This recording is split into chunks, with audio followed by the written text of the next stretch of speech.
السلام عليكم، إن شاء الله تكونوا كامل بخير وبصحة جيدة. كما راكم تشوفوا اليوم حبيباتي، اليوم راح نوجدوا مع بعضنا خبز الدار على الطريقة التقليدية الجزائرية بدون إضافات.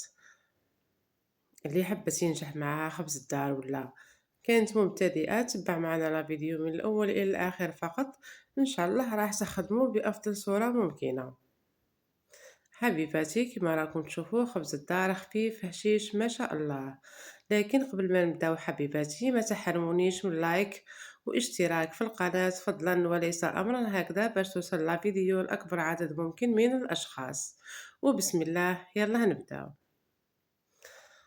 هكذا كما راكم تشوفوا نجيبو صحن كبير ولا اي حاجة نديرو فيه مغرفة كبيرة من خميرة الخبز ومغرفة من السكر. نضيف عليهم كأس من الماء الدافئ، كأس من حجم 220 ملي كما راكم تشوفوا البنات الكأس اللي نبداو نعبروا به في الأول هو اللي نكملوا به العبار نتاعنا كامل. نخلطوا مليح الخميرة والسكر مع بعضهم حتى نذوبوا هذاك السكر ودير لنا فقاعات، ونضيفوا عليهم ملعقة من السميد. ملعقة من السميد هو نفسه السميد اللي راح نخدم به خبز الدار. نغطيوهم بأي حاجة، بكيس بلاستيكي ولا صحن ولا أي حاجة، ونخليوهم يتفاعلوا. في ذاك الوقت راح نوجدو حنا السميد نتاعنا.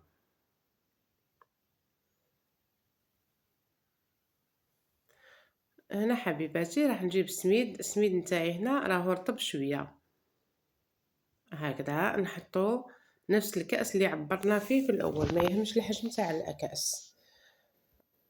إذا حطينا كأسين زيدوا الثالث والرابع. نذكركم حبيباتي بأنه هنا خبز الدار نخدمو على الطريقة التقليدية الجزائرية بدون أي إضافات، يعني الوصفة الأصلية لخبز الدار.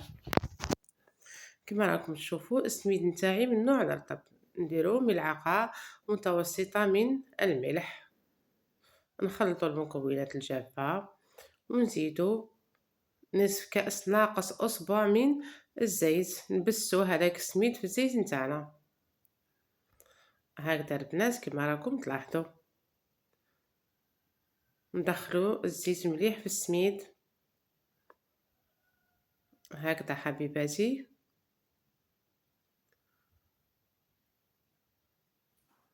ونزيدو ملعقة متوسطة من السانوج ولا الججلان ولا ما ديروش، كل واحد واش يحب. الآن تجيبو هذاك الخليط نتاعنا اللي كان اختمر حوالي 10 دقائق، نحطوه ونزيدوه، نبداو نزيدوه في الماء، نضيفوه في الماء. إذا حطينا الخليط اختمر في كأس من الماء وضفنا عليهم، أنا هنا ضفت كأس إلا ربع من الماء الدافئ حتى تحصلت على عجينة طرية. هنا خبز الدار البنات ما نخلوهش يريح، نبداو طول نعجنوه فيه، جوست ما نبلو نبدا نعجن فيه. أنا هنا السميد نتاعي خدالي كأسين من الماء، ولكن نتوما قادر ياخد لكم قل تحصلوا على عجينة طرية فقط، مش شرط تكملوا الماء كامل. زدتلو ملعقة متوسطة من الزبدة ولا لا مارغرين واش كان متوفر عندكم. هنا حبيباتي الزبدة ولا لا مارغرين راح تعطيكم الهشاشة لخبز الدار. جبت كأس من الحليب لازم يكون دافئ. هنا البنات نبدا نعجن في خبز الدار نتاعي بهذه الطريقة. هنا كنت عجنته حوالي دقيقتين، والآن نزيدوله دقيقتين أو 3 أخرى وفقط. جست ما ندخلو الحليب في العجينة فقط، نحاولو أن ندخلوه بهذه الطريقة لأنه هذه الطريقة رائعة جدا في خبز الدار ولا المطلوع ولا السفنج. هاد العجين كامل اللي يختمروا الطريقة هذه مفيدة جدا. في هذا الوقت ما رأيكم بالصلاة على حبيبنا المصطفى؟ اللهم صل وسلم على محمد وآل محمد كما صليت على إبراهيم وآل إبراهيم، وبارك على محمد وآل محمد كما باركت على إبراهيم وآل إبراهيم في العالمين إنك حميد مجيد. آمين يا رب العالمين. هكذا حبيباتي نكمل حتى نحس باللي السميد نتاعي ولا العجينة نتاعي ماهيش تشرب في الحليب، قادر ياخذ لكم كمية أقل وقادر ياخذ كمية أكتر.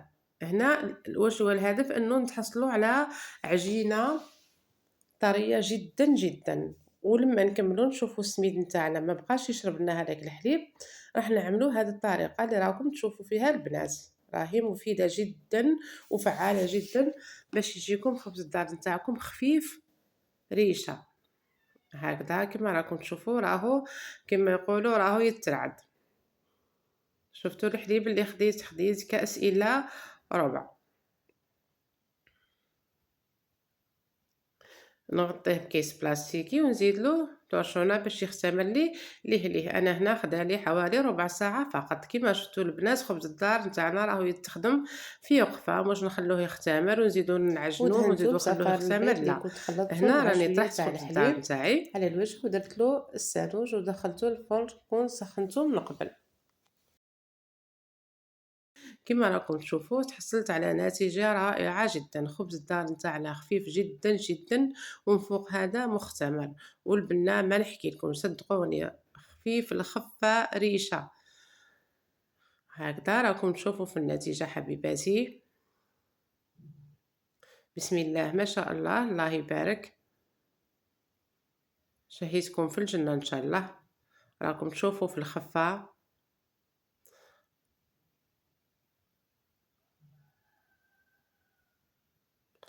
نحاول اني نقصو. راكم تشوفوا في السكين تاعي لما نكون نقص فيه كاني نقص فيه في البونج ولا في البونج، كاني في البونج. هكذا البنات راكم تشوفوا في خبز الدار نتاعنا. بسم الله ما شاء الله، احمر من الفوق ومن التحت ما شاء الله، في الاطراف كما راكم تشوفوا. الله يبارك، بسم الله ما شاء الله. السر في الوصفة حبيباتي وفي الطريقة، هذه الوصفة التقليدية تاع جدودنا بدون أي إضافات، راني طبقت الوصفة كما راها. شوفوا لي الاختمار ما شاء الله، الخفة شوفوا لي كيفاش خفيف البنات، نضغط عليه يرجع كما كان. إذا حبيتونا وحبيتوا وصفتنا ما تحرموناش من لايكاتكم واشتراكاتكم في القناة، هكذا حبيباتي توصل الفيديو لأكبر عدد ممكن من الأشخاص. تهلاو في رواحكم في صحتكم، سلام.